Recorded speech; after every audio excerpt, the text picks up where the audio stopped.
Before heading out into the woods, it's best to review the material safety data sheet for tree marking paint to ensure your own safety and safety of the environment.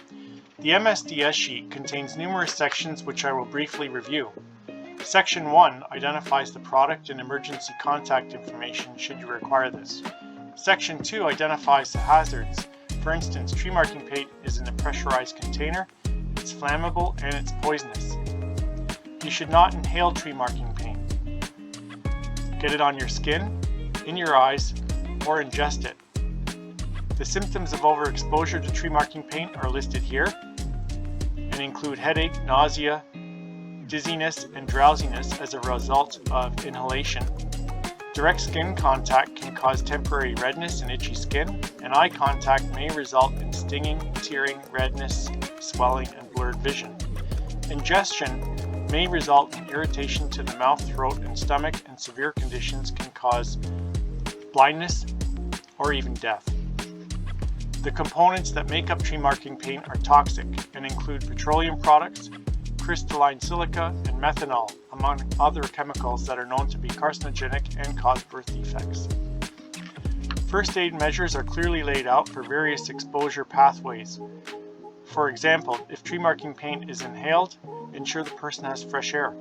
If paint comes in contact with skin, wash the exposed area thoroughly with soap and water.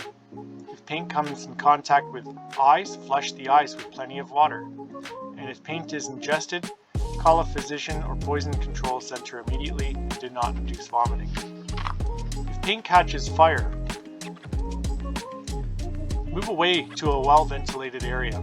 Firefighters should wear proper protective equipment, including self-contained breathing apparatus, and fires are to be extinguished using dry chemical foam as found in the fire extinguisher. If there is an accidental spill, the person dealing with the cleanup should wear appropriate personal protective equipment and restrict access to the area. Since tree marking paint is toxic to aquatic organisms, ensure spilled products do not enter waterways, and if necessary, build a berm ahead of the spill to prevent runoff.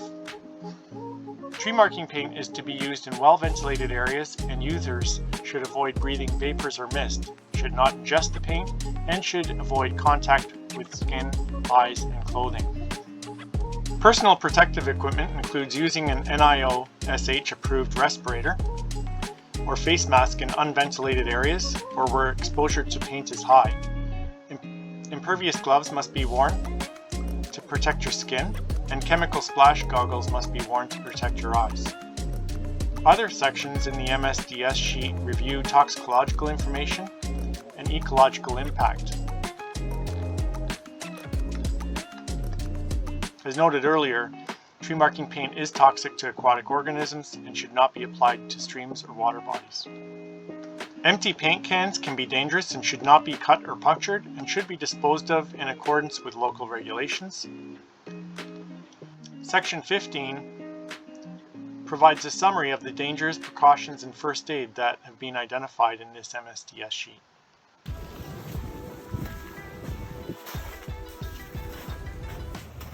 This is what I wear in the winter when I'm tree marking. I have my hard hat, my safety goggles, balaclava, Vortex with a polar face sweater underneath. I have my mitts with shells.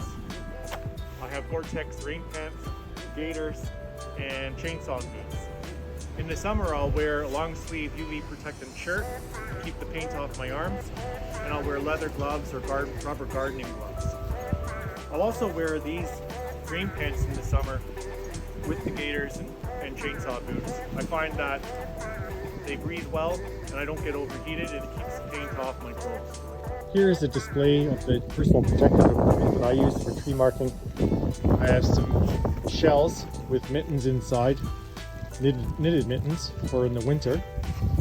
In the summer I use leather gloves and also gardening gloves, plastic or rubber gardening gloves, and both keep the paint off your hands.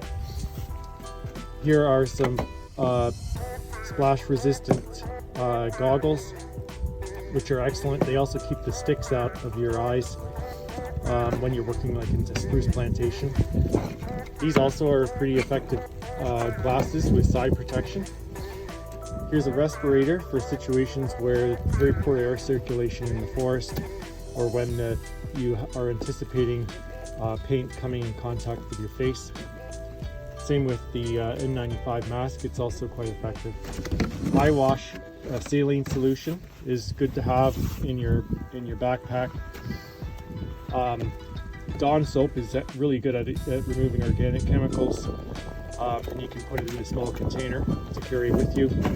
I also carry Nalgene bottles, 1 liter Nalgene bottles, and they contain, obviously you'd fill it with clean water, and I usually carry around 3 to 4 of these with me in the summer when it's hot, because you'll go through quite a bit of water just for drinking, but you can use this to clean up as well.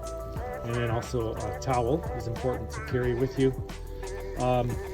And at the vehicle, it's good to carry lots of water with you for cleaning up and also for drinking. To install the trigger gun on the paint can, you take the cap off.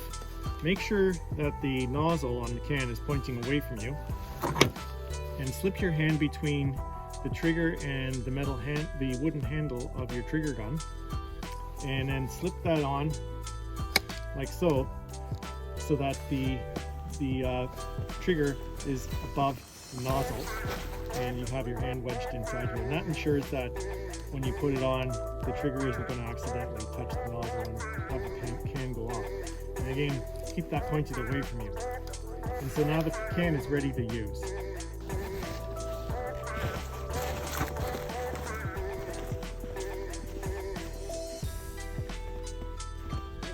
So I'm going to demonstrate how to safely mark a tree so that you don't get paint in your eyes, on your face, or on your skin, and that you don't inhale it.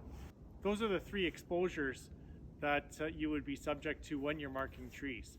So I have my trigger gun on the paint can. My hand is between the metal trigger and the handle, so I have a nice opening here, so I know my can's not going to go off while I'm walking around. So that's one of the best ways to walk around with your paint can. When you're ready to use it, you just switch it over so your fingers are on the inside between the can and the trigger, and you're ready to go. So first thing I'm going to do when I go up to a tree is check the wind direction. And if the wind is coming at me like this, I'm going to stay upwind. And that way when I'm spraying the tree, the paint is not going to come at me. I'm not going to inhale it or get it on my skin or in my eyes. What we first do usually is we put a butt mark on the tree. That's for auditing purposes. And when we mark the butt of the tree, you start at the bottom and you work upwards. You don't start here and you paint down, because when you do that, you can get your face into this aerosolized paint, and we don't want to do that. So here we start at the bottom, and I'm keeping my face well away from the tree. And then again, if the wind's coming from this direction, I am going to keep my head upwind from the paint. And so now I'm going to paint around the tree.